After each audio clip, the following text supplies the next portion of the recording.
ਕੋਈ ਇਦਾਂ ਦਾ ਕੇਸ ਆਇਆ ਤੁਹਾਡੇ ਕੋਲ ਜਿਹਦੇ 'ਚ ਕਿਹਾ ਹੋਵੇ ਕਿਸੇ ਨੇ कि मेरा ब्रेकअप हो गया, उस तो बाद मैं अपने आप को संभाल नहीं पाया? आया था। एक 24 साल का लड़का था, प्यार करता था।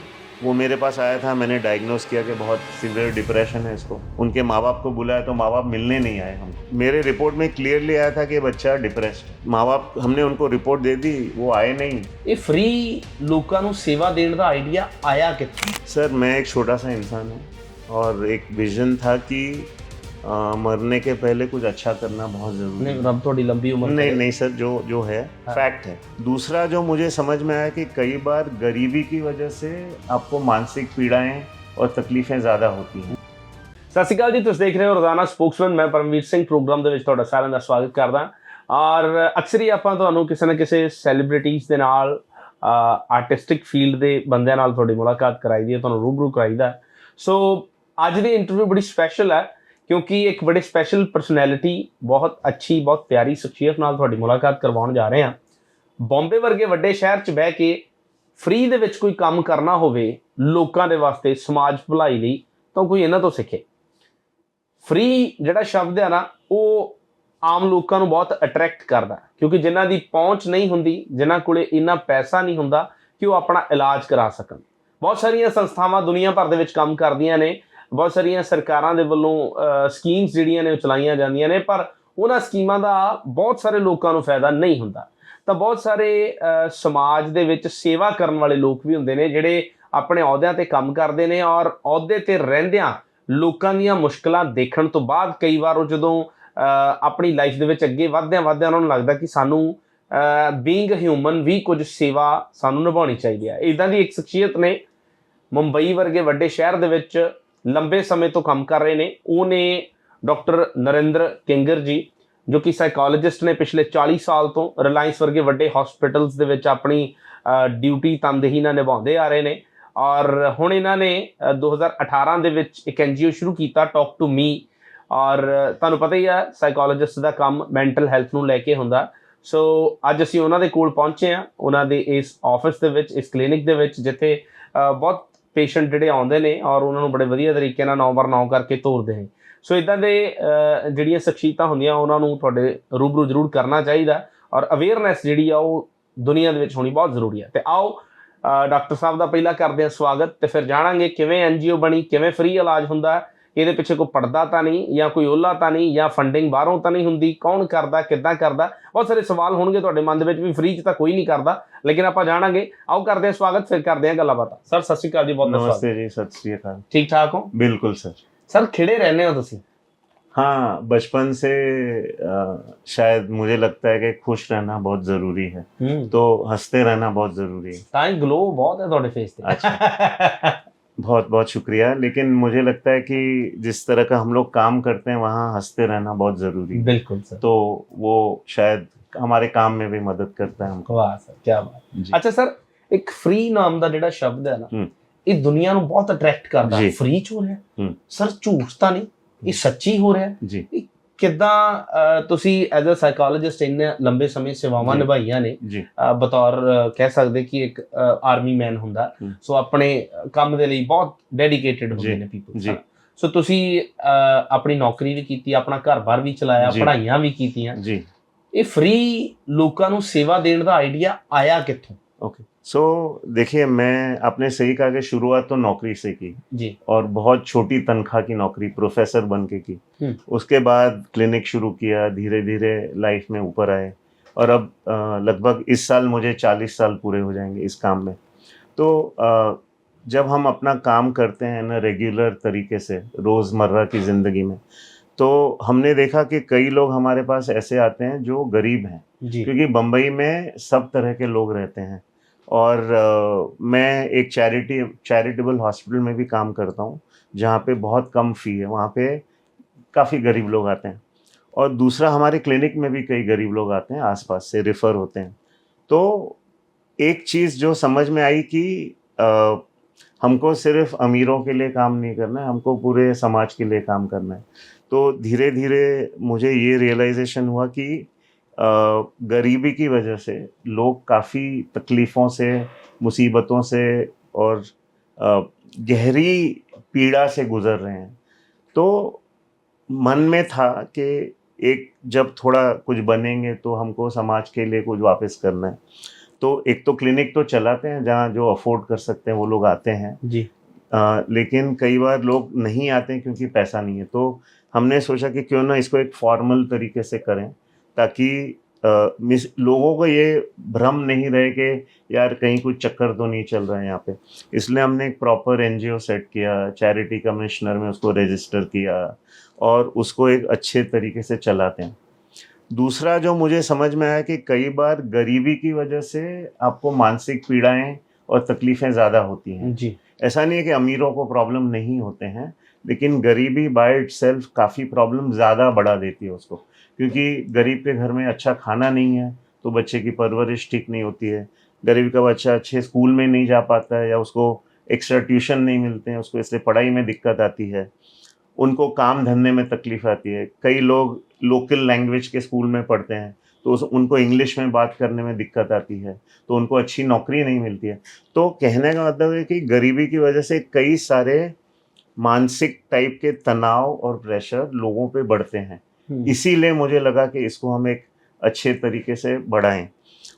और एक बात थी कि इंडिया में हम लोग आज भी बोलते हैं कि काफ़ी लोग गरीब हैं। मतलब जो क्रीम लेयर है वो हाई है, वो बहुत कम परसेंटेज है, ज़्यादा लोग नीचे के तबके में हैं। तो उनके लिए हम चाहते थे कि कुछ शुरू करें। तो हम लोगों ने 6-7 लोगों ने मिल के सोचा कि एक एनजीओ फॉर्म करें, और इसीलिए टॉक टू मी हमने बनाया। ਓਕੇ जी। ਟਾਕ ਟੂ ਮੀ ਜਦੋਂ ਸ਼ੁਰੂ ਕੀਤਾ ਤਾਂ ਕਈ ਤਰ੍ਹਾਂ ਦੇ ਸਵਾਲ ਆਏ ਹੋਣਗੇ ਕਿ ਯਾਰ ਫੰਡਿੰਗ ਕਿਵੇਂ ਆਏਗੀ, ਕਲੀਨਿਕ ਪੈਸੇ ਨਾਲ ਹੀ ਚੱਲਦਾ ਹੈ। जी। ਸੇਵਾ ਤਾਂ ਅਸੀਂ ਕਰ ਰਹੇ ਹਾਂ, ਜੀ। ਲੇਕਿਨ ਪੈਸਾ ਬਹੁਤ ਜ਼ਰੂਰੀ ਹੁੰਦਾ। बिल्कुल। ਤੇ ਤੁਹਾਡੇ ਮਨ 'ਚ ਸਵਾਲ, ਭੈ, ਡਰ, ਖਿਆਲ ਆਇਆ ਉਸ ਵਕਤ? डर तो नहीं आया, लेकिन सवाल ज़रूर आया। डर इसलिए नहीं आया क्योंकि मैं भगवान पे भरोसा करता हूँ। मेरे मन में है कि कई बार अच्छे काम के लिए लोग अपने आप मदद करने आ जाते हैं। तो मन में बचपन से ये है कि डर से तो नहीं किया, पहली बात। जी। दूसरा, जब भी हमने लोगों से बात किया तो आप एक अपना कैरेक्टर दिखाते हो लोगों को। तो हमारे पास बहुत, जैसे मैंने कहा, सब टाइप के लोग आते हैं। जी। पैसे वाले लोग भी आते हैं। जब उनसे मैंने बात की तो कई सारे ऐसे लोगों को लगा कि ये ज़रूरी है और अच्छा है। और जैसा कि आपको पता है, शायद मुंबई एक बहुत महंगा शहर है। बिल्कुल। तो यहाँ पे पैसे के बिना तो कुछ होता नहीं है। तो हमको एक ऑफिस भी रखना था अलग से, जहाँ पे स्पेशली लोग जाएं, उनको ऐसा नहीं लगे कि यहाँ पे हम जा सकते नहीं जा सकते, क्लियर था। और वहाँ पे आपको सर्विस जो मिल रही है, जो लोग काम कर रहे हैं उनकी तनख्वाहें भी देनी है, सब करना है। तो डर तो नहीं था, लेकिन मुझे लगा कि शायद हम लोग इसमें स्ट्रगल कर पाएंगे या इसमें दिक्कत आएगी। तो जो अभी तक मैंने देखा है, कहीं ना कहीं से अच्छे लोग मिल जाते हैं जो ऐसे अच्छे कामों के लिए डोनेशन देने के लिए तैयार हैं। इसलिए हम अपना काम करते जा रहे हैं, और कहीं ना कहीं से दुआ है जो हमको शायद आगे लेके जा रही है। क्या बात है। मतलब अच्छी पॉजिटिविटी लेके ਚੱਲੇ ਹੋ ਔਰ ਉਹਦਾ ਅੱਛਾ ਰਿਜ਼ਲਟ ਮਿਲਿਆ। ਬਿਲਕੁਲ। ਲਗਭਗ ਤੁਸੀਂ ਪਿਛਲੇ 5 ਤੋਂ 6 ਸਾਲ ਹੋ ਗਏ ਤੁਹਾਡੀ ਜਿਹੜੀ ਆ ਐਨਜੀਓ ਚੱਲ ਰਹੀ ਆ ਟਾਕ ਟੂ ਮੀ जी। और डायरेक्ट डील करते हो पेशेंट ਦੇ ਨਾਲ? जी सर। डायरेक्ट तो हमने 2018 में इसको चैरिटी कमिश्नर को एप्लीकेशन दिया, जो रजिस्टर हो गया।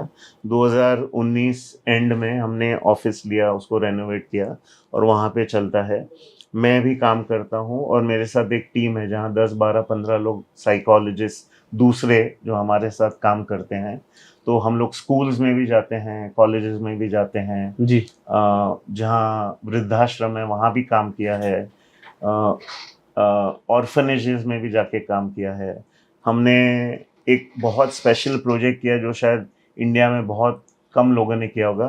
जो बच्चे क्राइम करते हैं, जिसको हम लोग जुवेनाइल कहते हैं, मतलब कुछ बच्चे गरीबी की वजह से क्राइम में घुस जाते हैं, उनका एनालिसिस, वो हमने पूना पुलिस के साथ प्रोजेक्ट करके, हमने बहुत बड़े प्रोजेक्ट 2-3 बार ऐसे किया है। उसके साथ साथ कुछ ऐसे महिला आश्रम चलते हैं जहाँ पे कई औरतें जिनको घर से निकाल दिया गया है या जिनको घर से भाग जाना पड़ा है और वो रहती हैं, वहाँ जाके हमने काम किया।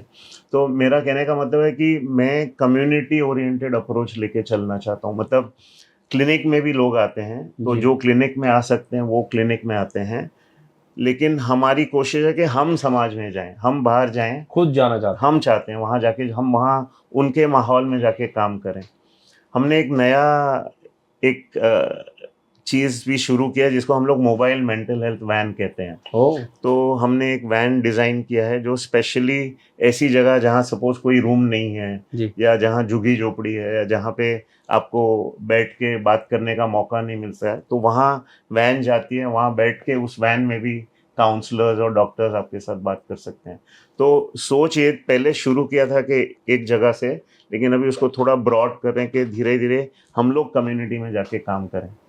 अच्छा सर ਤੁਸੀਂ ਅੱਛਾ ਕੰਮ ਸ਼ੁਰੂ ਕੀਤਾ ਔਰ ਅੱਛਾ ਤੁਹਾਨੂੰ ਸਪੋਰਟ ਮਿਲਿਆ ਔਰ ਚੱਲਿਆ ਜੀ ਔਰ ਵਧੀਆ ਤਰੀਕੇ ਨਾਲ ਚੱਲ ਰਿਹਾ ਜੀ ਤੁਹਾਡੇ ਹਿਸਾਬ ਨਾਲ ਰਾਈਟ ਨਾਓ ਜੋ ਸਿਚੁਏਸ਼ਨ ਹੈ ਸਾਡੇ ਲੋਕਾਂ ਦੀ ਸਭ ਤੋਂ ਵੱਡੀ ਪ੍ਰੋਬਲਮ ਕਿੱਥੇ ਆਉਂਦੀ ਹੈ ਲੋਕਾਂ ਨੂੰ ਮੈਂਟਲ ਹੈਲਥ ਦਾ ਇਸ਼ੂ ਆ ਕਿਉਂ ਰਿਹਾ ਅੱਜ ਤੋਂ ਅਸੀਂ ਜੇ 40 ਸਾਲ ਪਿੱਛੇ ਚਲੇ ਜਾਈਏ ਜੀ ਤਾਂ ਉਦੋਂ ਲੋਕਾਂ 'ਚ ਇਹ ਪ੍ਰੋਬਲਮਸ ਬਹੁਤ ਰੇਅਰ ਹੁੰਦੀਆਂ ਹੋਣਗੀਆਂ ਜੀ ਹਨਾ ਉਸ ਵੇਲੇ ਜੋ ਸਾਡੇ ਬਜ਼ੁਰਗ ਸੀਗੇ ਲੇਕਿਨ ਅੱਜ ਦੇ ਜਨਰੇਸ਼ਨ ਜਾਂ ਜਿਹੜੀ 2000 ਐਰਾ ਤੋਂ ਬਾਅਦ ਵਾਲੀ ਜਨਰੇਸ਼ਨ ਆ ਇਹਨਾਂ ਦੇ ਵਿੱਚ ਇਹ ਪ੍ਰੋਬਲਮਸ ਡੇ ਬਾय ਡੇ क्यों बढ़ रही है what is the main reason of that sir पहले तो मैं कहना चाहूँगा कि ऐसा नहीं है कि प्रॉब्लम पहले नहीं थी और अब है। जी प्रॉब्लम पहले भी थी लेकिन उनका डायग्नोसिस उतना अच्छा नहीं होता था या लोग हिचकिचाते थे कि हम लोग पागलों के डॉक्टर के पास क्यों जाएंगे या लोग हमको ब्रांड कर देंगे कि यार इसको तो बहुत बड़ी बीमारी है। जी तो एक तो चेंज ये है कि पहले भी थे अब भी है। लगभग 6 में से एक इंडिविजुअल को मानसिक प्रॉब्लम होते हैं, मतलब 15 से 18% लोगों को प्रॉब्लम है। अब दूसरी पॉइंट जो आपने कही कि प्रॉब्लम बढ़ क्यों रहे हैं, तो आप अगर समाज में देखेंगे कि हमारे यहाँ अभी एक होड़ मच गई है। हर आदमी चाहता है कि मैं और आगे बढ़ूँ और ज़्यादा पैसा कमाऊँ और सक्सेस अचीव करूँ और बहुत सारी चीज़ें करूँ। तो एक एक जो एग्जैजरेशन की बात आ गई कि हम और मतलब कहीं न कहीं हम लोगों ने लिमिट्स ड्रॉ करना बंद कर दिया है। जी उसकी वजह से ये प्रॉब्लम हो रहा है। तीसरा, पुराने ज़माने में क्या होता था कि आपके 5-6 बच्चे होते थे, 2-3 अच्छे होते थे, 1-2 ठीक-ठाक होते थे, एक ठीक बुरा। नहीं था, तो बाकी लोग मिलके उस एक बच्चे को सँभाल लेते थे। तो Yes. इतना अब समाज के ऊपर लोड नहीं आता था। अभी आप तो या तो आपका 1 बच्चा है या 2 बच्चे हैं, और अगर वो दोनों की नहीं बनी और उसमें से एक बच्चे को कोई दिक्कत है, तो उस बच्चे को अपनी देखभाल खुद करनी पड़ेगी, और वो अगर नहीं कर पा रहा है तो प्रॉब्लम बढ़ते जाते हैं। तो ये हमने देखा है कि जो करंट जनरेशन है उसमें एक तो एक इम्पेशेंस बिल्ड हो गया। मतलब हम लोग जो भी करना चाहते हैं अभी करना चाहते हैं, इसी वक्त चाहिए। मतलब लोग अपने आप को थोड़ा ठहराव नहीं ला पा रहे हैं अपनी ज़िंदगी में, जिसकी वजह से उनका फ्रस्ट्रेशन बढ़ता जा रहा है। अगर माँ बाप ने कुछ कह दिया तो पुराने ज़माने में बच्चे माँ बाप की इज्जत रख के चुप से सुन लेते थे। आज के ज़माने में बच्चा शायद कुछ निकाल के खूब देता माँ बाप परवाह नहीं करता कि सामने कौन खड़ा है, तो कहीं ना कहीं फ्रस्ट्रेशन टॉलरेंस कम हो गया। तो जो आपने कहा कि क्या प्रॉब्लम बढ़ गए हैं, एक तो कोविड के बाद हमने देखा है कि लोगों की चिंता और एंजाइटी, मतलब सोच के क्या होगा कैसे होगा, मतलब वो सोच के अपने आप को लोग बहुत परेशान कर रहे हैं। और दूसरा, कई सारे यंगस्टर्स में डिप्रेशन भी बढ़ गया। डिप्रेशन का मतलब ये है कि कहीं ना कहीं अपने आप से खुश नहीं है, कहीं ना कहीं अपनी ज़िंदगी से खुश नहीं है। तो हम लोग जब काम करते हैं तो हमको बेसिकली चिंता और एक तरह का अंदर से डिप्रेसिव स्टेट वो ज़्यादा मिल रहा है। तो ये प्रॉब्लम। और बहुत सारे यंगस्टर्स आजकल सब्सटेंसेस यूज़ करने शुरू कर दिए हैं। छोटी उम्र में लोग बच्चे सिगरेट पीना शुरू कर देते हैं, शराब पीना शुरू कर देते हैं, ड्रग लेना शुरू कर देते हैं। अब ये साइंटिफिकली प्रूवन है कि अगर 25 साल से पहले आपने कोई भी नशा किया तो आपके ब्रेन को बहुत ही डैमेज करता है। तो अगर 14, 15, 16, 18 साल में लोग जब ये चीज़ें इस्तेमाल करते हैं, और हमारे यहाँ कोई ऐसी पॉलिसी नहीं है कि आप बच्चों को कोई रोक नहीं रहा है, तो इससे भी प्रॉब्लम बढ़ते जा रहे हैं। तो कहीं ना कहीं एक जनरल लेवल पे लोगों में अंडरस्टैंडिंग बढ़नी बहुत ज़रूरी है। और जो मानसिक प्रॉब्लम है वो ज़्यादातर शुरू 14 से 18 साल की उम्र में, 20 साल की उम्र में होते हैं। मतलब टीनेज में प्रॉब्लम शुरू होते हैं। अगर हमने उनको उस वक्त ध्यान नहीं दिया तो आगे चल के बहुत ज़्यादा बढ़ जाते हैं। तो खास करके जो टीनेजर्स हैं, हमको उनके ऊपर बहुत ध्यान देना चाहिए। ਸਰ ਲੱਛਣ ਕੀ ਹੁੰਦੇ हैं कि हम इस तरीके से कहें कि ਹਾਂ ਇਹਨੂੰ ਆ ਪ੍ਰੋਬਲਮ ਹੈ, ਇਹਦੇ ਚਾਰ ਲੱਛਣ ਨੇ। ਹੁਣ ਘਰ ਦੀਆਂ ਔਰਤਾਂ, ਉਹਨਾਂ ਦੇ ਘਰ ਦੇ ਵਿੱਚ ਜਿਹੜੇ ਬੱਚੇ ਹੁੰਦੇ ਨੇ, ਆਉਂਦੇ ਨੇ ਜਾਂਦੇ ਨੇ, ਬਹਿੰਦੇ ਨਹੀਂ ਹੈ, ਪੇਰੈਂਟਸ ਕੋਲੇ ਬੱਚੇ ਬੈਠਦੇ ਘੱਟ ਨੇ। ਸੋ ਕੀ ਲੱਗਦਾ ਕਿ ਪੇਰੈਂਟਸ ਜੇ ਨੋਟਿਸ ਕਰਨ ਆਪਣੇ ਬੱਚੇ ਨੂੰ ਤਾਂ ਕਿਹੜੀ ਐਸੀ ਖਾਸ ਇੱਕ ਦੋ ਚੀਜ਼ਾਂ ਨੇ जितो पता लग सकता कि हाँ बच्चा मेंटली नहीं ठीक है? जी, तो एक तो अगर आपके बच्चे ठीक से सो नहीं पा रहे हैं, मतलब अगर वो 7-8 घंटा बच्चा नींद नहीं ले रहा है, बहुत लेट सो रहा है, बहुत लेट उठ रहा है, मतलब उसका एक साइकिल नहीं बन पा रहा है कि अगर घर के लोग 11 बजे सो रहे हैं, आपका बच्चा 2 बजे सो रहा है, एक तो वो प्रॉब्लम हो सकती, मतलब आपको जब बच्चे इंसान की नींद डिस्टर्ब हो जाती है, उसमें वो एक फैक्टर है। दूसरा, आपका बच्चा छोटी छोटी चीज़ों पे चिढ़ रहा है, गुस्से हो रहा है, मतलब आपने कुछ छोटी सी बात की और बच्चे ने उठा के कुछ तोड़ दिया या बहुत ओवर रिएक्ट कर दिया, वो दूसरी बात है। तीसरा, आपका बच्चा किसी चीज को एंजॉय नहीं कर रहा है, मतलब पहले टीवी देखता था, किताब पढ़ता था, खेलता था, मिलता था, अब उसने वो सब चीजें बंद कर दी हैं। न तो किताब पढ़ रहा है, न तो खेल रहा है, न तो मिल रहा है, न तो या अपने आप को रूम में लॉक कर देते हैं। वो एक साइन है कि आपके बच्चे को काफी प्रॉब्लम बढ़ रहे हैं। चौथा, कि वो घर के लोगों से अपने आप को डिस्कनेक्ट कर रहा है, मतलब आप बच्चा घर में माहौल में फिट नहीं हो और अपने आप को अलग थलग करते जा रहे हैं, वो एक फैक्टर हो सकता है। पढ़ाई लिखाई में उसका मन कम हो गया है और उसको फ्यूचर के बारे में कोई परवाह नहीं है या उसको चिंता नहीं, मतलब वो आप देख रहे हैं कि बच्चा धीरे धीरे जो हम लोग नॉर्मल सामाजिक तौर पे सोचते हैं कि कुछ करियर को लेके सोचे, कुछ परिवार को लेके सोचे, कुछ अपने बारे में सोचे या कहीं ना कहीं परिवार की मदद करे या उसमें अपने आप को ढाले, ये सब चीज़ों से जब हट रहे हैं। अगर आप देखते हैं अगर वो बच्चा ड्रिंक कर रहा है, स्मोक कर रहा है, नशा की चीज़ें कर रहा है या कुछ गलत कंपनी में घुस गया, देखिए कंपनी का हमारे मानसिक स्थिति के ऊपर बहुत असर पड़ता है। तो अगर आपको लग रहा है कि आपके बच्चे गलत संगत में जा रहे हैं तो वो भी एक बहुत इंपॉर्टेंट फैक्टर है। तो कहीं ना कहीं या बच्चे के अनरियलिस्टिक एक्सपेक्टेशन है कि आज सपोज मैं 60% मार्क्स लाता हूँ और मैं बोलता सर मैं अभी अगले साल में 90% लाऊंगा। अब 60 से 90 होना आसान नहीं है, तो कहीं ना कहीं जब हमको लगता है कि बच्चे कुछ अनरियलिस्टिक बातें कर रहे हैं तो भी हमको समझना चाहिए कि कोई दिक्कत आ रही है उनको। ये सब लक्षण है। अच्छा सर, इस ਜਿਹੜੀਆਂ ਮੈਂਟਲ ਹੈਲਥ ਦੀਆਂ ਪ੍ਰੋਬਲਮਸ ਨੇ, ਜੋ ਇਸ਼ੂਜ਼ ਆਉਂਦੇ ਨੇ, ਇਹਨਾਂ ਨੂੰ ਤੁਸੀਂ ਕਿੱਦਾਂ ਰਿਜ਼ੋਲਵ ਕਰਦੇ ਹੋ? ਕੀ ਐਸੀ ਕੋਈ ਮੇਜਰ ਟੈਕਨੀਕ ਹੁੰਦੀ ਹੈ ਜਾਂ ਤੁਸੀਂ ਕਾਉਂਸਲਿੰਗ ਕਰਦੇ ਹੋ ਜਾਂ किस तरीके ਨਾਲ ਕੀ मतलब मेजर की है ਤੁਹਾਡਾ प्रोसेस की? जी, तो सबसे पहले तो हमको जो भी हमारे पास आता है उसके साथ हम लोग पौना 1 घंटा उनसे बात करते हैं, उनके पूरे लाइफ शुरू से लेके आज तक किस तरह की लाइफ रही वो समझते हैं, परिवार का बैकग्राउंड क्या है, बच्चा पढ़ाई में कैसा है या जो अडल्ट है वो पढ़ाई में कैसे थे, फैमिली में कैसे थे, उनको क्या क्या दिक्कतें आई। सिंपल सी बात है कि अगर किसी बच्चे को आज जैसे एक बच्चा आया था कि हर 2 साल में उसका स्कूल चेंज हुआ, ओके, तो किंडरगार्टन और ये कहीं किया, तीसरी तक किसी स्कूल में था, फिर 5वीं 6ठी दूसरे में किया, तो हर 2 साल में स्कूल। तो जब मैंने उससे बात किया तो उसने बोला कि बेटा तुमको कैसा लगता है? बोलता मुझे कोई फ़र्क नहीं पड़ा, मैं हर जगह जाके दोस्त बना लेता था। ये एक एग्जाम्पल है। लेकिन ज़्यादातर जब हम लोग हर 2 साल में स्कूल चेंज करते हैं तो बच्चे को वहाँ नए स्कूल में जाके अडेप्ट करना पड़ता है, उसको अपने आप को ढालना पड़ता है। तो जब हम लोग बात करते हैं तो हम लोग पूरा एक हिस्ट्री लेते हैं कि आपके लाइफ में अब तक क्या हुआ। फिर हम लोग उनके नींद के बारे में, भूख के बारे में, रिलेशनशिप्स के बारे में, क्या क्या उनको लगता है अपने आप में सुधार लाना है, वो सब समझते हैं। कई बार हम लोग साइकोलॉजिकल टेस्ट करते हैं, मतलब जो साइंटिफिक टेस्ट हैं जो कि पूरे वर्ल्ड में यूज़ होते हैं वो हम लोग टेस्ट कर दें, जिससे कि हमको आपका स्वभाव, आपकी विचारधारा, आपकी काबिलियत, आपकी सोच, उसके सब के बारे में साइंटिफिक डेटा मिलता है। ये टेस्ट पूरे वर्ल्ड में यूज़ होते हैं, तो हम लोग वो यहाँ भी यूज़ करते हैं। वो टेस्ट करने के बाद अगर किसी का बहुत सीरियस प्रॉब्लम है तो फिर हम लोग उनको बोलते हैं कि आपको शायद थोड़े टाइम दवाई लेनी पड़ेगी। अगर बहुत सीरियस डिप्रेशन है या लगता है कि ये बच्चे के मन में मरने मारने के ख्याल चल रहे हैं या उसको लगता है कि वो सबसे डिस्कनेक्ट हो गया है, तो ऐसे केस में हम लोग उनको कई बार सजेस्ट करते हैं कि दवाई लीजिए। अगर माइल्ड से मॉडरेट प्रॉब्लम है तो हम लोग काउंसलिंग थेरेपी के थ्रू करते हैं। अब काउंसलिंग थेरेपी सिर्फ ऐसा नहीं कि आप दोस्त की तरह बैठ के बात करें, आप उस पॉइंट पे लेके उनके साथ इंटरेक्ट करके, उनको समझ के और उनको उनके सिचुएशन में क्या चीज़ें काम करेंगी, क्योंकि आपने उनका स्वभाव जाना है, आपने उनकी सोच को समझा है, तो हम लोग स्पेसिफिक उनको गाइडेंस देते हैं जिससे कि उनकी मानसिकता, देखिए इंसान की 3 चीज़ें, एक तो सोच है, मैं क्या सोच रहा हूँ, दूसरा फील या इमोशन, मैं क्या क्या फील कर रहा हूँ, और तीसरा मेरा बिहेवियर। अगर मैं सोचता हूँ कि आप अच्छे इंसान हैं तो मेरे मन में अच्छी भावना आएगी और मैं आपसे हाथ मिलाऊंगा। अगर मैं सोचता हूँ कि यार ये आदमी तो बहुत गलत है, मैं अपना कुछ मुक्का मारूंगा आपको।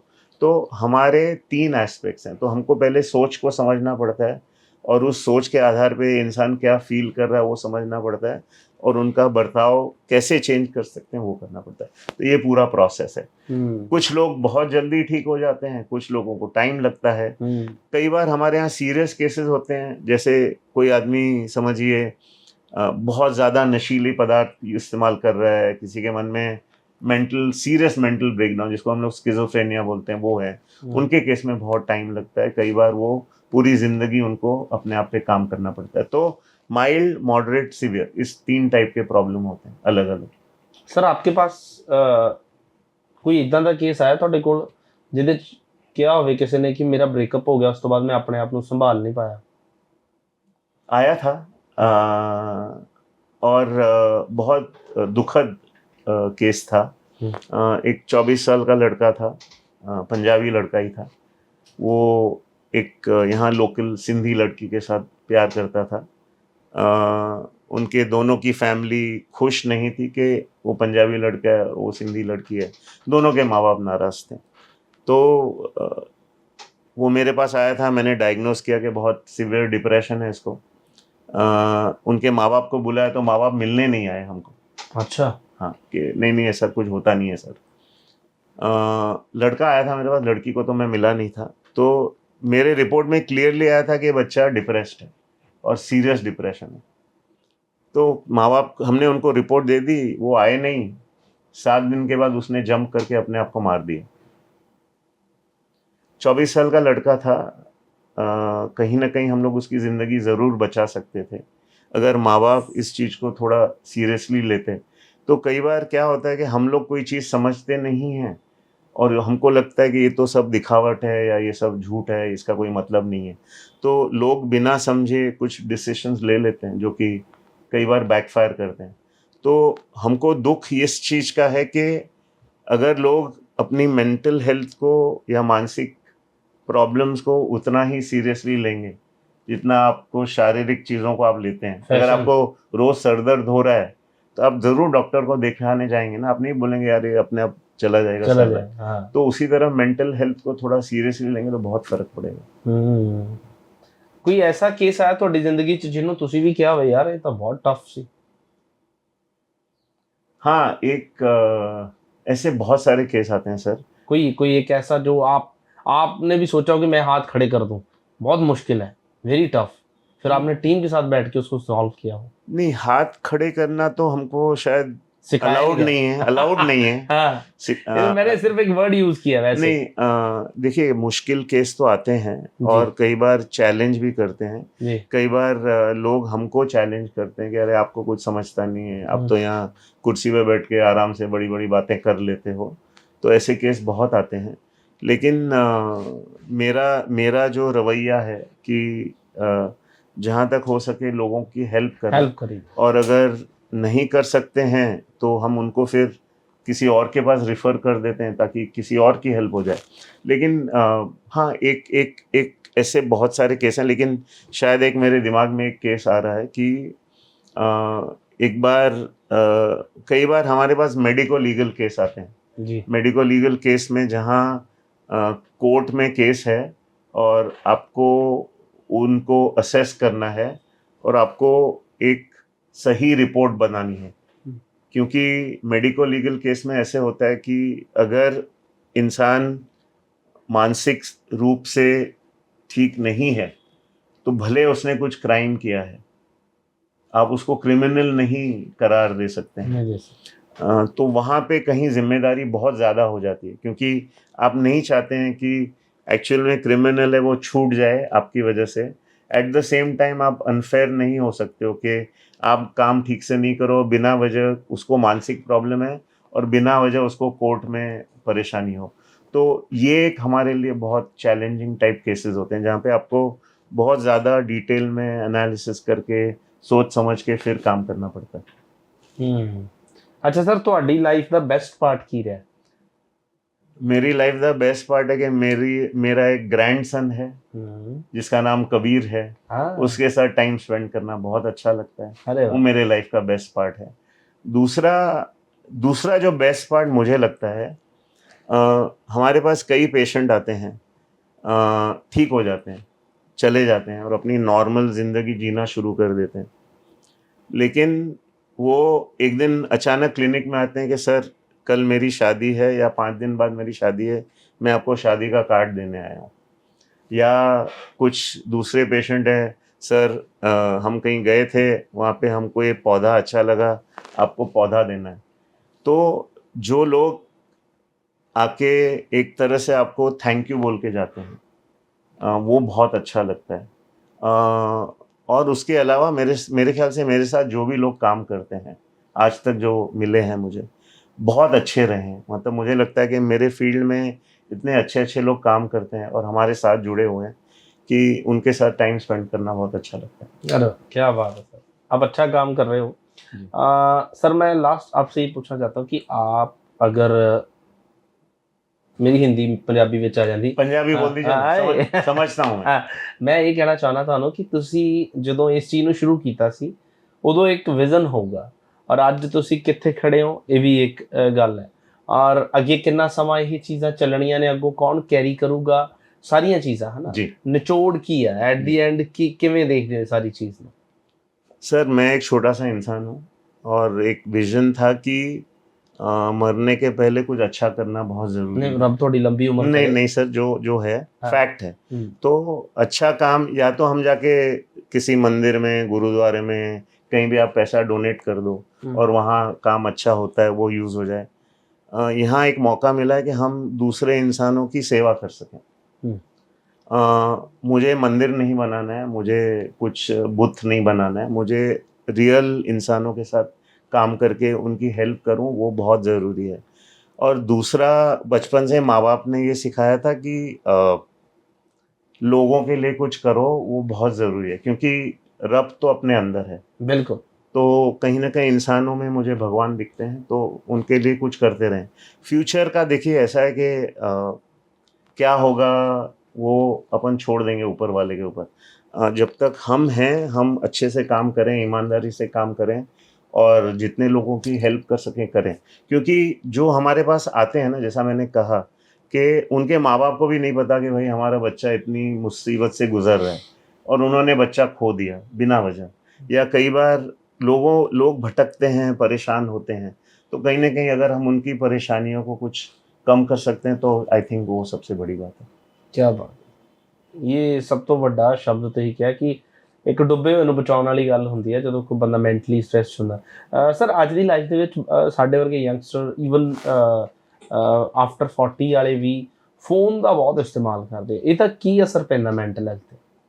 सबसे ज़्यादा खतरनाक चीज़ है ये।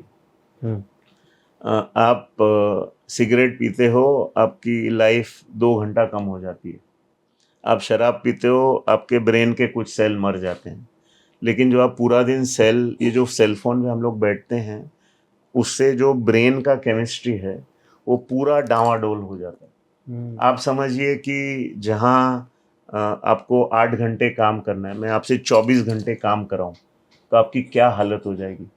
मतलब जितना हम लोग सेल फोन पे टाइम स्पेंड करते हैं, आपको उतना ही टाइम स्पेंड करना चाहिए जितना कि ज़रूरी है। अगर उससे ज़्यादा स्पेंड करें तो आप सबसे बड़ा नुकसान आप अपना कर रहे हैं। तो मेरा सबको यही सजेशन है, मैं तो सिर्फ सजेशन दे सकता हूँ कि सोते वक्त फ़ोन को स्विच ऑफ कर दीजिए। जब ज़रूरी नहीं है फ़ोन को अपने पास में मत रखिए। जहाँ तक हो सके आप लोगों के साथ बात करिए, क्योंकि आप अगर फ़ोन में घुसे हुए तो आपके आसपास में क्या हो रहा है आपको पता ही नहीं, और क्या हो रहा है तो कहीं ना कहीं हम लोग लोगों से डिस्कनेक्ट होते जा रहे हैं और इस ऑब्जेक्ट के अंदर घुसते जा रहे हैं। तो सेल फोन बहुत ही खतरनाक चीज़ है। मैं सिर्फ इतना कहना चाहूँगा। और आपकी सेहत के लिए, खास करके मेंटल सेहत के लिए, क्योंकि इससे आपका अटेंशन, कंसंट्रेशन, मेमोरी, हर चीज़ पे असर पड़ रहा है और आपको पता भी नहीं चल रहा है कि ये सब हो रहा है मेरे साथ। तो ये कोशिश करिए कि जितना लेट हो सके अपने बच्चों को फ़ोन दीजिए। जितना, कई बार मैं बोलता, देखते हैं कि पेरेंट बोलते हैं कि बच्चे से फ़ोन लेते हैं तो बहुत चीखता है, चिल्लाता है, गाली-गलौज देता है, तोड़-फोड़ करता है। भले एक बच्चा जो भी करे, आपको सेल फ़ोन लेना है, क्योंकि आजकल बहुत सारे एडिक्शंस फ़ोन से रिलेटेड हैं। तो in fact it's becoming an addiction, तो ये नया एडिक्शन है, तो उससे दूर रहना बहुत ज़रूरी है। क्या बात है। ਇਹ ਬਿਲਕੁਲ ਟਰੂ ਵਰਡ ਕਹੇ ਸਰ ਤੁਸੀਂ, ਕਿਉਂਕਿ ਫੋਨ ਜਿਹੜਾ ਨਾ ਇਹ ਬੰਦੇ ਨੂੰ ਬਹੁਤ ਖਰਾਬ ਕਰਦਾ। ਔਰ ਈਵਨ ਦੋ ਕੁਝ ਲੋਕਾਂ ਦਾ ਇਹ ਕਹਿਣਾ ਹੁੰਦਾ ਕਿ ਮੇਰਾ ਤਾਂ ਕੰਮ ਹੀ ਫੋਨ ਤੇ ਹੈ ਜੀ, ਮੈਂ ਤਾਂ ਫੋਨ ਤੋਂ ਬਿਨਾਂ ਮੈਂ ਪੈਸੇ ਨਹੀਂ ਕਮਾ ਸਕਦਾ। ਤੇ ਉਹਨਾਂ ਲਈ ਕੀ मत कमाइए या कम कमाइए। ਆਏ ਬਿਲਕੁਲ ਸਹੀ ਸੁਜੈਸ਼ਨ ਹੈ ਸਰ।